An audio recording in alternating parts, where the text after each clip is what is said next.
Shri A Sajeevan, അതായത് ഇവിടെ ഇപ്പോൾ ശ്രീ കെ വി എസ് ഹരിദാസ് കാര്യങ്ങൾ വിശദീകരിക്കുന്നതിനിടയിൽ അദ്ദേഹം പറഞ്ഞ ഒരു പ്രധാനപ്പെട്ട ഭാഗമായി എനിക്ക് തോന്നിയത് കോൺഗ്രസിൻ്റെ ഭാവി എന്താകും എന്ന് ഈ തെരഞ്ഞെടുപ്പ് കഴിയുമ്പോൾ അറിയാം എന്നതാണ്.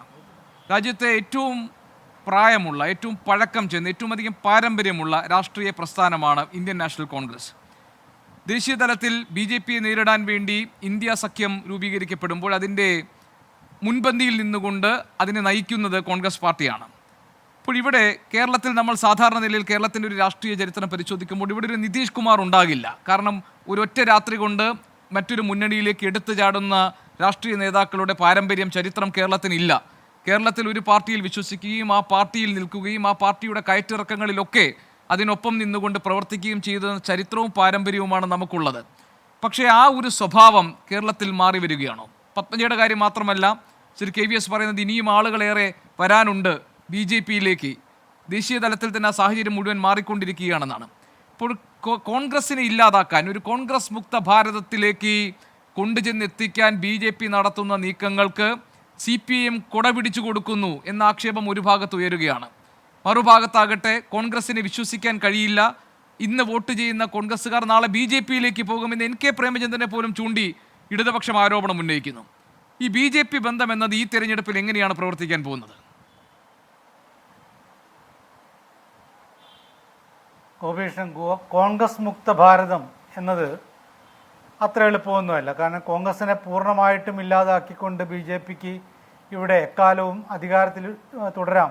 അധികാരത്തിൽ തുടരുമ്പോൾ തന്നെ പ്രതിപക്ഷത്ത് പോലും കോൺഗ്രസ് കാണാത്തൊരു അവസ്ഥ ഉണ്ടാക്കിയെടുക്കാമെന്ന് പറയുന്ന കോൺഗ്രസ് മുക്ത ഭാരതം അത് എളുപ്പമല്ല. പക്ഷേ ഒരു കാര്യമുള്ളത്, ഇപ്പോൾ ഇവിടുത്തെ ഈ ചർച്ചയിൽ തന്നെ പ്രകാശ് മാഷും നൗഷാദിലൊക്കെ പറഞ്ഞതുപോലും ഉൾപ്പെടുത്തിക്കൊണ്ട് പറയുകയാണ്, ഇത് ഒക്കച്ചങ്ങാതി എന്ന് പറയുന്ന രീതിയിൽ അന്യോന്യം നടത്തുന്ന ആരോപണം ബി ജെ പിയും യു ഡി എഫ് അല്ലെങ്കിൽ ബി ജെ പിയും കോൺഗ്രസും തമ്മിലുള്ള ധാരണ, അല്ലെങ്കിൽ ബി ജെ പിയും സി പി എമ്മും തമ്മിലുള്ള ധാരണ എന്ന രീതിയിൽ ഇപ്പോൾ യു ഡി എഫിൻ്റെ ഭാഗത്തുനിന്ന് എൽ ഡി എഫിൻ്റെ ഭാഗത്തുനിന്ന് അങ്ങോട്ടും ഇങ്ങോട്ടും ആരോപണം ഉന്നയിക്കുന്നത് സത്യത്തിൽ അതുകൊണ്ട് സംഭവിക്കുന്ന കാര്യമെന്ന് പറയുന്നത് ബി ജെ പി സെറ്റ് ചെയ്തിട്ടുള്ള അജണ്ട അത് കുറേ കൂടി ത്വരിതപ്പെടുത്താൻ ഈ രണ്ട് വിഭാഗങ്ങളും, രണ്ട് മുന്നണികളും, പ്രത്യേകിച്ച് കോൺഗ്രസും സി പി എമ്മും ഒക്കെ സഹായം നൽകുന്നു എന്നുള്ളതാണ്.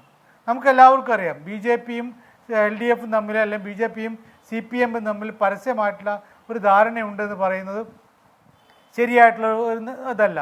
അതോടൊപ്പം തന്നെ കോൺഗ്രസും ബി ജെ പിയും തമ്മിൽ ഒരു വലിയ ധാരണയുണ്ടെന്ന് പറയുന്നു നമുക്ക് വിശ്വസിക്കാൻ പറ്റുന്നതല്ല. പക്ഷേ ഈ ആരോപണം, അതായത് നിങ്ങളൊക്കെ ചങ്ങാതിമാരാണെന്ന് പറയുന്ന രീതിയിൽ എത്രയോ കാലമായിട്ട് ഈ ചർച്ചയിൽ പോലും നടന്നു വരുന്നതാണ്. ഇത് ഉണ്ടാക്കുന്നൊരു പ്രശ്നമുണ്ട്. ഇതിനിടയിലാണ് ഇപ്പോൾ വളരെ കൃത്യമായിട്ട് കെ വി എസ് ഒക്കെ പറയുന്നത് അതൊരു അജണ്ടയുടെ ഭാഗമാണ്. ഒരാളല്ല, പത്മജ മാത്രമല്ല, പത്മജ ഒരു പ്രതീകം മാത്രമാണ്. ഇനിയും കുറേ പേര്, അനിൽ ആൻ്റണി ഒരു പ്രതീകമാണ്, അല്ലെങ്കിൽ ഇതേപോലെ ഓരോ ആളുകളും പ്രതീകം മാത്രമാണ്. ഇനിയും കുറേ പേർ വരാനുണ്ട്, കുറേ പേർ ചർച്ച, അതൊരു പശ്ചാത്തലം സൃഷ്ടിക്കലാണ്.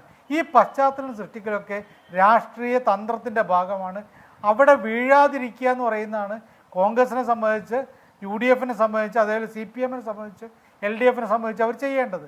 പക്ഷേ ഒരു കാര്യത്തിൽ ഞാനൊന്ന് ഇടപെട്ടു. അതായത് താങ്കൾ പറയുന്നത് ഇതൊക്കെ ബി ജെ പിയുടെ ഒരു പശ്ചാത്തലം സൃഷ്ടിക്കലാണ്, ഒരു ബിൽഡപ്പ് ഉണ്ടാക്കുകയാണെന്ന് താങ്കൾ പറഞ്ഞു. ശരി, ആ ഭാഗം അങ്ങനെ അംഗീകരിക്കുകയാണെങ്കിൽ മറുഭാഗത്ത് സി പി എമ്മിൻ്റെ പ്രധാനപ്പെട്ട പ്രചാരണം തന്നെ കേരളത്തിലെ പോലെ മതനിരപേക്ഷ ശക്തികൾക്ക് സ്വാധീനമുള്ള ഇടത്തിൽ പോലും കോൺഗ്രസിൽ നിന്ന് ആളുകൾ ബി ജെ പിയിലേക്ക് പോകുന്നു. അങ്ങനെയാണെങ്കിൽ ഈ കോൺഗ്രസിനെ എങ്ങനെ നിങ്ങൾ വിശ്വസിച്ച് വോട്ട് ചെയ്യും ഈ തെരഞ്ഞെടുപ്പിൽ എന്നതാണ്. അത് വോട്ടർമാർ എത്രത്തോളം ഗൗരവത്തിൽ സ്വീകരിക്കും? തീർച്ചയായിട്ടും അതാണ് ഞാൻ പറയാനുള്ളത്. ബി ജെ പി സെറ്റ് ചെയ്തിട്ടുള്ള ഈ അജണ്ടയുണ്ടല്ലോ, അത് ഈ രണ്ട് പക്ഷവും പിടിക്കുമ്പോൾ കോൺഗ്രസിനെതിരെ സി പി എമ്മും സി പി എമ്മിനെതിരെ കോൺഗ്രസും ഇത്തരത്തിൽ ആരോപണങ്ങൾ തെരഞ്ഞെടുപ്പ് രംഗത്ത് വരുമ്പോൾ തീർച്ചയായിട്ടും ഒരു വോട്ടർമാർക്കിടയിൽ ഒരു സംശയം സൃഷ്ടിക്കപ്പെടുന്നൊരവസ്ഥയുണ്ട്. നമ്മൾ കാണേണ്ടത് വെറും 4%, അതുപോലും ഇല്ലാത്ത പല മണ്ഡലങ്ങളുണ്ടായിരുന്നു. അവിടെ മുതൽ 9% വരെയൊക്കെയായിരുന്നു കുറേ കാലമായിട്ട് ബി ജെ പിയുടെ എവിടെയുള്ള വോട്ട് ഷെയർ എന്ന് പറയുന്നത്. അത് ഇപ്പം മാറിയിട്ട് പലയിടത്തും കഴിഞ്ഞ 2019 ലോക്സഭാ തെരഞ്ഞെടുപ്പിൽ തന്നെ 2ാം സ്ഥാനത്തെത്തിയ എത്ര മണ്ഡലങ്ങളുണ്ട്. ഇപ്പോഴവർ നേരത്തെ എ പ്ലസ് എന്ന് പറഞ്ഞ മണ്ഡലങ്ങളെ എന്ന് പറഞ്ഞ മണ്ഡലത്തിനെ ഇപ്പോൾ എ പ്ലസ് ആയിട്ട് അവർ വെച്ചിരിക്കുകയാണ്. അപ്പോൾ ഇതൊക്കെ ഈ സാധ്യതകളെയൊക്കെ ത്വരിതപ്പെടുത്തുന്ന രൂപത്തിലേക്കാണ് ഈ ആരോപണം പോകുന്നത്. ഇപ്പോൾ ഇവിടെ ആരോപണ പ്രത്യാരോപണം നടക്കുന്നത് LDF ഉം UDF ഉം തമ്മിലാണ്. അതല്ല BJP സത്യത്തിൽ ഇതെല്ലാം ഈ ചെളിവാരി എറിയലിൻ്റെ കാഴ്ചക്കാരായിട്ട് അതിൻ്റെ നേട്ടം കൊയ്യാനായിട്ട് നിൽക്കുകയാണ് BJP. ഇത് LDF ഉം UDF ഉം മനസ്സിലാക്കണം. അവർക്ക് അവരുടേതായിട്ടുള്ള അജണ്ടകൾ, അവരുടെ പ്രകടന പത്രിക വയ്ക്കാം, അവർക്ക് മറ്റു കാര്യങ്ങൾ വയ്ക്കാം, BJP വിരുദ്ധത പരമാവധി മുന്നോട്ടേക്ക് വയ്ക്കാം. ഇത്തരം കാര്യങ്ങളൊക്കെ വെക്കുകയാണ്. ഇപ്പോൾ ഇവിടെ ചർച്ചയിൽ തന്നെ വന്നില്ലേ, പത്മജ പോയി, അതിന് മുമ്പ് അനിൽ ആൻ്റണി പോയി എന്നൊക്കെ പറഞ്ഞിട്ട് പ്രകാശ് മാഷ് കുറേ ആളുകളുടെ പേര് പറഞ്ഞു. അപ്പോഴാണ് നൗഷാദ് അലി വേറെ കുറേ പേര് പറയുന്നത്. ഇങ്ങനെ ഇപ്പം എന്താണ് CPM നിന്നും കോൺഗ്രസിൽ നിന്നൊക്കെ BJPയിലേക്ക് പോയ ആളുകളുടെ കണക്കുകൾ പറഞ്ഞുകൊണ്ട് നിങ്ങൾ ആരോപണ പ്രത്യാരോപണം ഉന്നയിക്കുമ്പോൾ ആളുകൾ എന്ത് വിശ്വസിക്കും? അത് ശരിയാണ്, ഈ രണ്ട് പാർട്ടികളെയും വിശ്വസിച്ചിട്ട് കാര്യമില്ല എന്ന് പറഞ്ഞ് മൂന്നാമത്തേനെ ചിന്തിക്കുന്നൊരവസ്ഥ. പ്രത്യേകിച്ച് പശ്ചാത്തലം കൂടി നോക്കണം. ഇപ്പോൾ രാമക്ഷേത്രത്തിൻ്റെ പേരിൽ, രാമക്ഷേത്രത്തിൻ്റെ ഈ പ്രാണപ്രതിഷ്ഠ നടക്കുന്നതിന് മുമ്പേ കേരളത്തിലെത്തിയിട്ട് ഗുരുവായൂരിൽ മാത്രമല്ല ഇവിടെയുള്ള ശ്രീരാമസ്വാമി ക്ഷേത്രത്തിൽ തൃപ്രയാറിൽ പോയിട്ട് ഒരു കൃത്യമായൊരു ബിൽഡപ്പ് ഉണ്ടാക്കാൻ നരേന്ദ്രമോദി നേരിട്ട് ശ്രമിച്ചതാണ്. പക്ഷേ അത് ഈ രാമക്ഷേത്രത്തിന്റെ കാര്യം അവിടെ നിൽക്കട്ടെ, നമുക്ക് അതിലേക്ക് വരാം. പക്ഷെ അതിനു മുമ്പ് എനിക്കൊരു കാര്യം പറയാനുള്ളത്, ഇവിടെ BJP ബന്ധം പരസ്പരം ആരോപിക്കുന്നതിന് പിന്നിൽ ഇരു മുന്നണികൾക്കും ഒരു വ്യക്തമായ ഉദ്ദേശമുണ്ടല്ലോ. ന്യൂനപക്ഷങ്ങൾക്ക് മുന്നിൽ ആരാണ് BJPയെ നേരിടാൻ കൂടുതൽ പ്രാപ്തരായിട്ടുള്ളത്, ആരെയാണ് കൂടുതൽ വിശ്വസിക്കാൻ കഴിയുക എന്ന് ബോധ്യപ്പെടുത്തുക എന്നതല്ലേ. അപ്പം അതും ഈ തെരഞ്ഞെടുപ്പിൽ അവർ പയറ്റുന്നൊരു പ്രധാനപ്പെട്ട രാഷ്ട്രീയ തന്ത്രമാണ്. അതായത് ന്യൂനപക്ഷങ്ങൾക്ക് ആശ്രയിക്കാൻ കഴിയുന്ന മുന്നണി ഏതാണ്? കേരളത്തിലെ ഏറ്റവും വലിയ പൊട്ടൻഷ്യൽ ക്വസ്റ്റ്യൻ അതാണല്ലോ. അവിടെ ആ വോട്ടുകൾ നേടിയെടുക്കാൻ വേണ്ടി അവർ നടത്തുന്ന മത്സരമല്ലേ BJP ബന്ധം പരസ്പരം ആരോപിക്കുന്നത്, മുൻപ് എന്നത്തെയും പോലെ ഇത്തവണയും? തീർച്ചയായിട്ടും. ഇപ്പോൾ നമ്മളിത് ഈ ഒരു പ്രശ്നം കണ്ടിട്ടുള്ള 2021 നിയമസഭാ തെരഞ്ഞെടുപ്പിലാണ്. അവിടെ ന്യൂനപക്ഷങ്ങൾക്ക് ഏറ്റവും കൂടുതൽ വിശ്വസിക്കാവുന്ന ഒരു മുന്നണി അല്ലെങ്കിൽ പാർട്ടി എന്ന രീതിയിൽ CPM-നെയും LDF-നെയും പ്രചരണത്തിലൂടെ അത് അവതരിപ്പിക്കാൻ അവർക്ക് പറ്റിയിരുന്നു. അതിൻ്റെ നേട്ടം അവർക്ക് കിട്ടിയിട്ടുണ്ട്. പക്ഷെ നമ്മൾ കാണേണ്ടത് ഇവിടെ ഈ തരത്തിൽ ഈ എതിരാളി BJP ആണ് എന്നുള്ളത് ഇവിടെ മറന്നു പോകുന്നു. BJP വിരുദ്ധത ശക്തമായിട്ട് പറയുക, അവിടെയാണ് വേണ്ടത്. BJPയുടെ എല്ലാ തന്ത്രങ്ങളെയും പൊളിച്ചു കാണിച്ചുകൊണ്ട് മുന്നോട്ടേക്ക് പോകാനാണ് ഈ രണ്ട് മുന്നണികളും ശ്രമിക്കേണ്ടത്, രണ്ട് പാർട്ടികളും ശ്രമിക്കേണ്ടത്. ഞാൻ പ്രത്യേകിച്ച് CPM-നെയും കോൺഗ്രസിനെയാണ്. അതിന് പകരം അവരുടെ ആദ്യത്തെ ആരോപണവും അവസാനത്തെ ആരോപണവും എതിരാളികളായിട്ട് വരുന്ന ഒന്നുകിൽ CPM അല്ലെങ്കിൽ കോൺഗ്രസ്.